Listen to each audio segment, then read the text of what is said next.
Hi, this is my answer for question 3, which is, how did you learn and gather interesting information from your audience feedback? Okay, well, firstly, we use many different ways to gain the audience feedback from family, friends and strangers who maybe had seen other people's films and just were interested in looking at ours. Firstly, we had an after-school screening of Ruby in the theatre. This was along with many of the films that the media students had made, and it was attended by lots of people who were keen to see the films, and as they walked in, they were each given an evaluation sheet which was set out like a table, which had plus points, minus points and interesting points. We took this from Edward de Bono's Plus, Minus and Interesting, or PMI, which is a method of evaluation that aims to help somebody make a decision or give a full rounded view of something. So for this we used that method for our film. In the plus points, our film was described as using incredible shots, understated acting. It was described as being incredibly mature for an A-level group, and there was a sense of impending doom, which was very well portrayed, and a great picture of obsession and madness. That was for the plus points, which we were really pleased with. For the minus points, we had distant shots were unclear, I felt uncomfortable, and people might not like blood. And finally, for the interesting points, people said that the flashbacks to past were good use of the sister, great attention to detail, and the lesbian theme was very interesting. The minus points were actually fairly scarce in the feedback. I thought maybe that might have been because we were the last on the sheet and the last of the night, so maybe people were getting a bit bored of writing by that point, but if not, then it was really good because that means people couldn't find that many minus points, which I was really pleased with. And also the minus point people said about feeling uncomfortable was actually a plus point for us, because we were aiming to make people feel uncomfortable, as a big convention of psychological thrillers is to startle, shock and scare, and we aimed to do this with our piece, and thankfully we succeeded.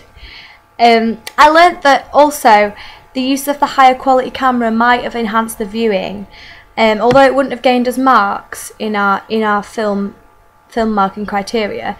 I think it would have been more enjoyable for the audience to watch after I've even finished the media A-level, and that would have been nice, but I can't really change that now. But it would have been good, seeing as people described in the minus points as the shots being a bit blurry sometimes. When speaking to a family member after the screening, they described that perhaps the shots were being a bit repetitive at points, and repeating the bath shots and the clock and the eye shots.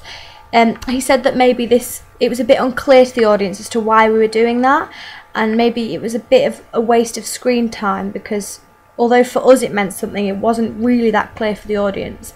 So I think if I'd done that again, then I might edit it with less repetition of that particular shot, or maybe just use something in the shot to make it more clear as to why we were doing it. Like the bath shot for me and for the other members of the team was representing the isolation that Eva feels as she's isolated in the bath and she's alone, and so we repeated the bath sequences quite a lot, but for the audience clearly the theme wasn't completely transferred onto them, but you know, we made mistakes in it.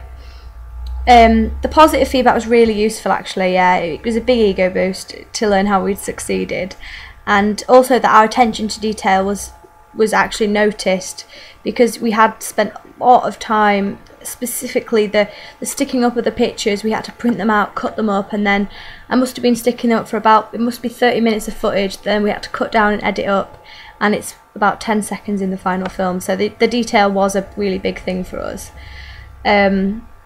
Finally, yeah, using social networking to share and promote our film I was quite impressed by the feedback and the level of response we got. We had 32 views on YouTube on the Saturday, and by the Sunday we were on to 250, so I think it just sort of showed me the level, the scale of people that really do use that as a big part of their life, and it really got our film out there.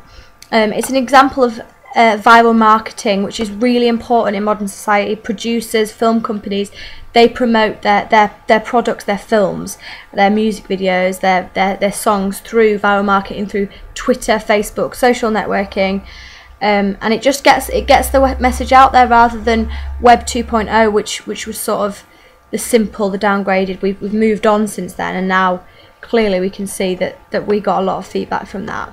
As you can see below, I've print screened some of the feedback we got from that and how we used it, and also I've also included some of the feedback via YouTube. Yeah, I basically learned a lot from the audience feedback, and also from the social networking learnt that it really is an incredibly valuable thing that we've got in terms of sharing something with the much wider community. So yeah, all in all, I learnt a lot from my audience feedback.